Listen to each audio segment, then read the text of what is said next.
Os abusos de Moraes começaram a repercutir no mundo todo. Tribunais de países que são referência em democracia condenaram publicamente as atuações do ministro em processos brasileiros. A Itália e os Estados Unidos já se pronunciaram. No meio dessa repercussão internacional, a Globo chamou Demetrio Magnoli, achando que ele ia defender o ditador como sempre. Só que Demetrio soltou o verbo, destruiu a narrativa da emissora ao vivo e a Globo correu para tirar ele do ar.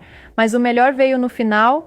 A discussão nos bastidores foi tão feia que alguém esqueceu o microfone aberto e vazou ao vivo a irritação furiosa de um dos apresentadores da emissora do Lula com Demetrio. A argumentação da justiça italiana é uma argumentação forte, muito forte.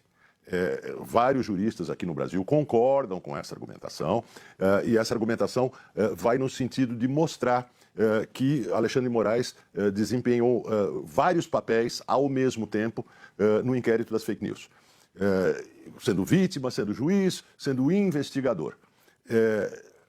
Esse ponto não foi respondido por Fachin na sua nota. Fachin simplesmente disse que foi tudo legal e apoiado pelo conjunto do Supremo, de acordo com as leis do Brasil. Mas ele não respondeu à argumentação italiana. E pior do que não responder, na nota dele tem um elemento de chantagem, quando ele fala que a não extradição pela Itália coloca em risco a cooperação judicial entre Brasil e Itália. Na verdade, o acordo de cooperação judicial é um acordo assinado pelos governos, não pelos judiciários. Então, Fachin não tinha que tratar disso. Além disso, ao não responder argumentos, ele prefere adotar uma postura chantagista. Como quem diz, da próxima vez o Brasil não vai extraditar alguém.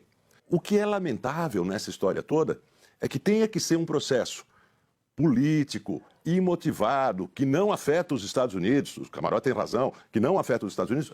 É lamentável que tenha que ser um processo aberto por Donald Trump para fazer com que o Brasil discuta a violação da lei brasileira por Alexandre de Moraes e pelo Supremo que referendou. A lei brasileira impede censura. A lei brasileira impede censura prévia. E é isso que se fez e se faz às dúzias a partir do Supremo, sob segredo de justiça, com derrubadas de perfis. Derrubada de perfil é censura prévia. Diz que o cara não pode escrever no futuro alguma coisa que não se sabe o que é. Então, é lamentável que tenha que vir de Trump, num processo sem sentido, num processo político, uma discussão que o Brasil devia estar fazendo sobre as suas leis e sobre os abusos contra a sua Constituição cometidos pelo Supremo, que devia ser o guardião da Constituição. Um adendo, num certo momento, eu me lembro que o Supremo decidiu que os brasileiros, cidadãos brasileiros, não poderiam usar VPN. VPN é um sistema para você acessar redes sociais que estão bloqueadas no país. Que os brasileiros não poderiam usar VPN. Eu não sei se essa decisão foi mantida, mas essa decisão era de um arbítrio absoluto, porque aí o alvo da decisão não eram nem os perfis, não era nem censura aos perfis, mas era uma tentativa de limitar o direito dos brasileiros de usar VPN, o que já é um abuso de autoridade completo. Conclui, Camarote, então, para a gente, por favor. Não, é isso. Esse foi no caso do X, o que o Demetrio está colocando, que teve, de fato, o X teve uma queda de braço com o Supremo Tribunal Federal, havia essa possibilidade de burla através desse equipamento, desse sistema, e aí, nesse caso, na ocasião, não era possível, tinha proibição de acesso. Tem gente que acessava, enfim. Porque você vai ter um equipamento, não tem como você controlar isso, né? A questão maior é o seguinte, quem tem conta fora pode continuar fazendo, pode continuar se manifestando. A grande questão era, você não tinha como, inclusive, porque se tomou algumas medidas, porque não tinha nem responsável legal no Brasil. Até o X, em um determinado momento, retirou a sua representação legal no Brasil justamente para não ter que responder. E aí você tem uma questão que já foi isso julgado, até mais recentemente pelo Supremo Tribunal Federal, para colocar, olha, isso não é a terra de ninguém, a internet aqui no Brasil. Você tem que ter responsabilização. E você só terá responsabilização se você tiver um representante legal.